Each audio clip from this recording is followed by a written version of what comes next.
Starter रेसिपीच्या सिरीजमध्ये finally आपण veg Manchurian तयार केलेले आहेत. बघा किती मस्त दिसत आहेत.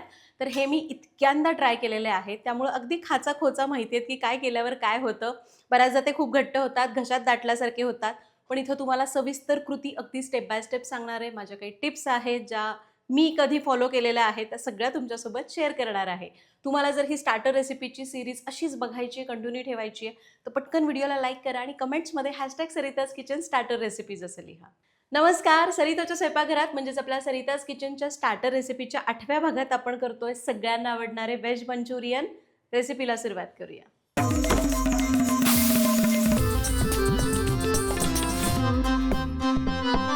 तर आपण प्रत्येक रेसिपी स्टेप बाय स्टेप सविस्तर कृतीसह बघत असतो. सगळ्यात पहिल्यांदा यासाठी लागणारं साहित्य बघूया. भाज्यांमध्ये आपण घेतलाय 1 कप एकदम गच्च भरून बारीक किसलेला कोबी, अर्धा कप किसलेलं गाजर, पाव कप बारीक किसलेला फ्लॉवर, पाव कप बारीक चिरलेला फरसबी, 2 चमचे चिरलेली कांदापात, थोडीशी चिरलेली कोथिंबीर, 1 चमचा किसलेलं आलं, 2 चमचे बारीक चिरलेला लसूण, थोडीशी चिरलेली हिरवी मिरची, 1 मोठा चमचा रेड चिली सॉस, 1 छोटा चमचा सोया सॉस, अर्धा चमचा मिरपूड, चवीपुरतं मीठ, अर्धा वाटी कॉर्नफ्लोअर आणि अर्धा वाटी मैदा.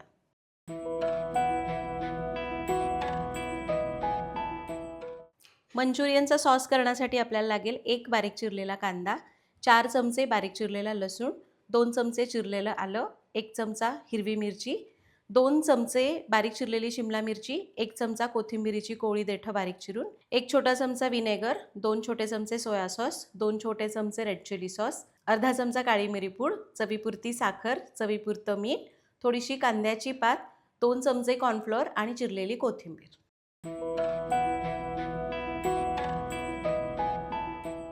साहित्य बघितलं, रेसिपीला सुरुवात करू. आपली पहिली स्टेप आहे, आपल्याला करायचे आहेत मंचुरियन बॉल्स.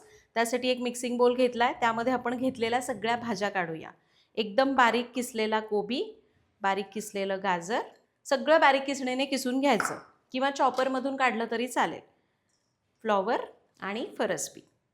फरसबी खरं तर आपण सुरीने सुद्धा एकदम पातळ चिरून घेऊ शकतो, पण नाही जमला तर तुम्ही सरळ मिक्सरमधून थोडंसं भुरकन फिरवून घ्या किंवा चॉपरमधनं काढा. सगळ्या भाज्या घेतल्या. आता यामध्ये घालूया मीठ चवीपुरतं, लसूण एकदम बारीक चिरलेला, आलं, हिरवी मिरची, कांद्याची पात, थोडीशी कोथिंबीर, मिरपूड, सोया सॉस आणि चिली सॉस. लक्षात घ्या, जेव्हा आपण व्हेज मंचुरियन करत असतो त्यावेळी बऱ्याचदा काय होतं माहिती आहे का, काही जणांना ते बॉल्स आहेत ना व्यवस्थित वळता येत नाही. कॉर्नफ्लोअर आणि मैद्याचं मिश्रण जास्त घेतलं जातं आणि त्यामुळं मग ते बॉल्स असे घट्ट होतात, घशात दाटल्यासारखे होतात. त्यामुळं इथं सांगितलेल्या टिप्स जरूर वापरा. आता आपण हे सगळं आधी हलक्या हाताने मिसळून घेऊन या भाज्यांना लावून घ्यायचं. बरेच जण काय करतात, थोडंसं पाण्याचा हबका वगैरे मारतात. असं करायचं नाही. भाज्यांना जे पाणी सुटतं त्यामध्येच याला भिजवून घ्यायचं. कधी कधी काय होतं, कोबी जर समजा तुम्ही शिळा वापरला तर त्याला जास्त पाणी सुटण्याची शक्यता असते.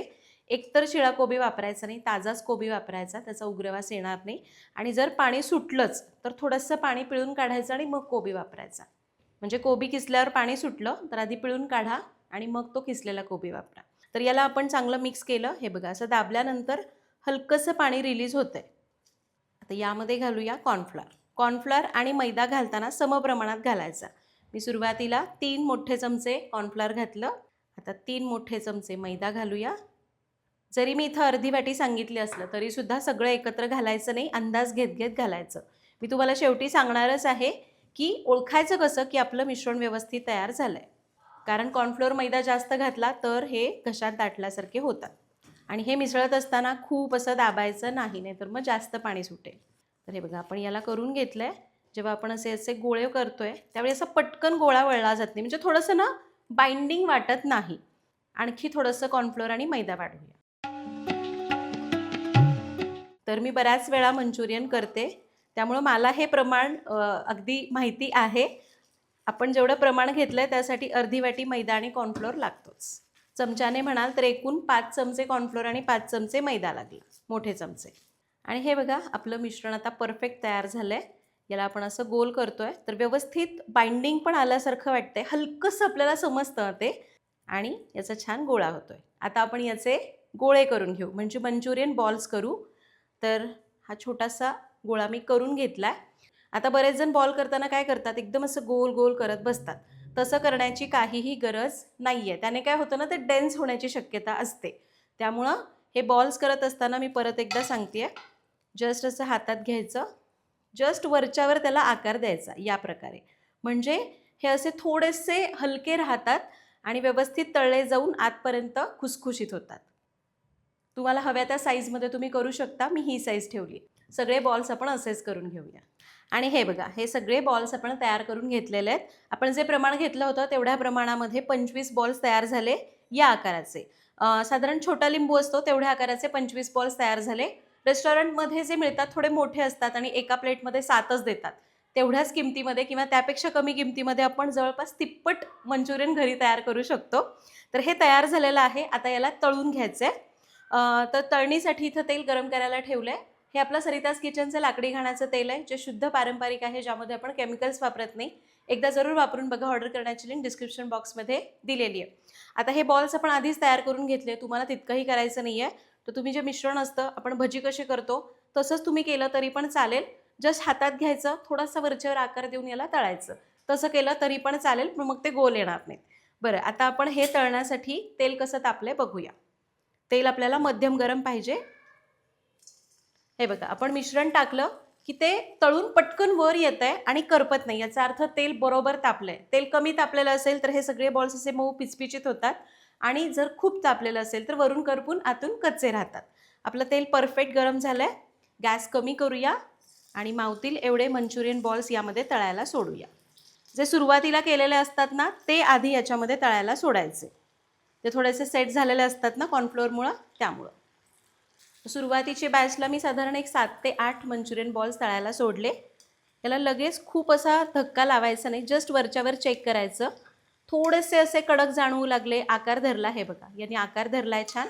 आता गॅस कमी करायचा आणि यांना गोल गोल फिरवत तळून घ्यायचं. मंद आचेवरच तळायचं, आच मोठी करायची नाही. हे बघा, आकार छान धरला आहे ना. तळून घेऊया. आणि हे बघा, एक बॅच तळायला 3 ते 4 मिनिट लागले एकदम मंद आचेवर. हे तळून झालेले आहेत. यांना क्रिस्पी कसं करायचं तुम्हाला माहितीच आहे. जे रेग्युलरली व्हिडिओ बघतात त्यांना माहितीच आहे मी पुढे काय करणार आहे. जे नाहीत बघत त्यांनी व्हिडिओ शेवटपर्यंत बघा, म्हणजे हे कुरकुरीत कसे करायचे ते समजेल. यांना मी चांगलं निथळून घेतलं. काढून घेऊया. एक बॅच तळायला 3 ते 4 मिनिट लागले. आता पुढची बॅच तळत असताना आपल्याला तेलाचं तापमान परत लक्षात घ्यायचं आहे. जर तेल थंड झालेलं असेल तर गॅस मोठा करून वाढवून घ्यायचं आणि उरलेली बॅच तळून घ्यायची. उरलेले मंचुरियन बॉल्स असेच तळून घेऊया. तर सगळे मंचुरियन बॉल्स आपण तळून घेतलेले आहेत. आता यांना सुपर क्रिस्पी कसं करायचं. तेलाचा गॅस चालूच आहे. गॅस मोठा करायचा. अर्धा मिनिट असंच मोठ्या आचेवर याला गरम करून घ्यायचं आणि तेल चांगलं कडकडीत गरम झालं की त्यामध्ये हे बॉल टाकून परत एकदा मिनिटभरासाठी मोठ्या आचेवर तळून घ्यायचे. याने काय होतं, याला डबल फ्राईंग मेथड म्हणतात. याने आपले जो कुठला पदार्थ आपण टाकतो तो वरून जास्त क्रिस्पी होतो आणि जास्त वेळ तसाच क्रिस्पी राहतो. आता मात्र मी सगळेच एका वेळी टाकते आणि मोठ्या आचेवर यांना तळून घेते मिनिटभरासाठी, फार वेळ नाही.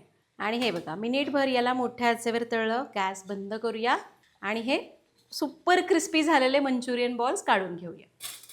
समजा तुम्ही जर सकाळी हे मंचुरियन बॉल्स असे सिंगल फ्राय करून ठेवले आणि संध्याकाळी तुम्हाला मंचुरियन बनवायचं आहे, तर त्या आयत्या वेळी मसाला करायच्या जस्ट आधी मोठ्या आचेवर एकदा तळून घ्या आणि मग तुम्ही मसाला करून घ्या. असं केलं तरी चालेल. आणि आपली पहिली स्टेप पूर्ण झाली. आपले कुरकुरीत मंचुरियन बॉल्स तयार झाले. आता आपली दुसरी स्टेप आहे, आपल्याला करायचा आहे मसाला. तो करून घेऊया. तर आता मसाला करण्यासाठी तेल गरम करायला ठेवलं आहे. जे आपण मंचुरियन बॉल्स तळले ना, त्यातलंच एक 4 ते 5 चमचे तेल मी मोठ्या कढईत घेतलं आहे. आता मंचुरियन करत असताना किंवा कुठलाही चायनीज पदार्थ करताना कढई मोठी ढळढळीत घ्यायची, म्हणजे तो पदार्थ एकमेकांना चिकटून बसत नाही, व्यवस्थित तयार होतो. आता तेल चांगलं गरम झालं. यामध्ये घालूया भरपूर असा एकदम बारीक चिरलेला लसूण, चिरलेलं आलं आणि हिरवी मिरची. गॅस मोठाच ठेवायचा. याला मिनिटभरासाठी परतून घेऊया. आता इथून पुढे आपण जी काही प्रोसेस करणार ती मोठ्या आचेवर करायची. लसूण परतला. आता घालूया चिरलेला कांदा. इथं तुमच्याकडे ताजा पातीचा कांदा असेल तरी चालेल.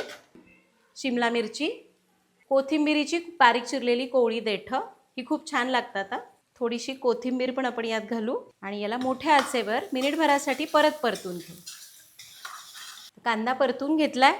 यामध्ये घालूया vinegar, soya sauce, red chilli sauce, मिरपूड, साखर घालायची आहे जी सोया सॉसचा जो स्ट्रॉंगनेस असतो तो बॅलन्स करते. आता याला परतून घेऊ. तुम्हाला हवं तर तुम्ही इथं 1 चमचा साखरेऐवजी टोमॅटो सॉस घातला तरी चालेल. सॉस आपण चांगले परतून घ्यायचे. चवीपुरतं मीठ घालूया. लक्षात घ्या सोया सॉस थोडा खारट असतो त्यामुळे मीठ जरा बेताने घालायचं. मीठ घालून याला मिसळून घेऊ. आता आपण ड्राय मंचुरियन करतोय. इथं आपल्याला गॅस कमी करायचा आहे आणि याला थिकनेस आणण्यासाठी कॉर्नफ्लोअरची स्लरी घालायची. तर इथं आपण 2 चमचे कॉर्नफ्लोअर घेतलंय. त्यामध्ये थोडंसं पाणी घालूया. याला मिक्स करून याच्यातल्या गुठळ्या मोडायच्यात. इथं आपण व्हेज मंचुरियन ड्राय करतोय. तुम्हाला जर ग्रेव्ही हवी आहे तर कॉर्नफ्लोअर आणखी 1 चमचा वाढवा. पाणी जवळपास 1 ते 1.5 कप घ्या आणि ती स्लरी घाला म्हणजे ग्रेव्ही तयार होईल. आपण ड्राय करतोय त्यामुळे कमी घातलं. याला छान मिसळलं. ही स्लरी यामध्ये घालायची. याला 2 मिनटं परतून घेऊ म्हणजे कॉर्नफ्लोअरचा कच्चेपणा निघून जाईल. तर हे बघा याला आपण परतून घेतलं. आता यामध्ये घालूया तळून घेतलेले मंचुरियन बॉल्स, कोथिंबीर, थोडीशी हिरवी कांद्याची पात आणि पातीचा कांदा. जो नाही घातला तरी चालेल, असेल तर घाला. आता गॅस मोठा आणि याला या मसाल्यामध्ये चांगलं मिक्स करून घ्यायचं. मिक्स करत असताना बरेच जण म्हणतात अशी पळी का वापरायची. तुम्ही चायनीज करणारे जे असतात ना ठेलेवाले ते बघा अशीच पळी वापरतात. हे काय करायचं असं घ्यायचं टाकायचं म्हणजे हा मसाला चांगला कोट होतो आणि मग ते सर्व करताना पण आणखीन सोपं पडतं. आणि याला आपण मिक्स करून घेतलं आणि आपले हे व्हेज मंचुरियन ड्राय तयार झालं. गॅस बंद करूया आणि याला मस्त गरमागरम सर्व करूया.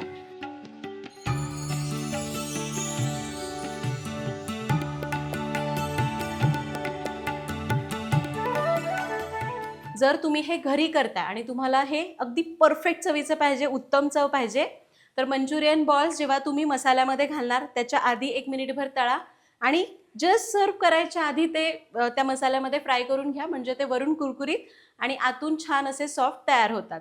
तर इथं सांगितलेल्या टिप्स वापरून, इथं सांगितलेलं प्रमाण वापरून तुम्ही जर ही रेसिपी केली तर बॉल्स अजिबात असे घट्ट होऊन घशात अडकणार नाहीत, मैदा लागणार नाही. जर तुम्ही इथं सांगितलेलं प्रमाण वापरलं तर. तळतानाच्या टिप्ससुद्धा तितक्याच महत्त्वाच्या आहेत. करून बघा, कमेंटमध्ये सांगा. भेटूया पुढच्या भागात. धन्यवाद.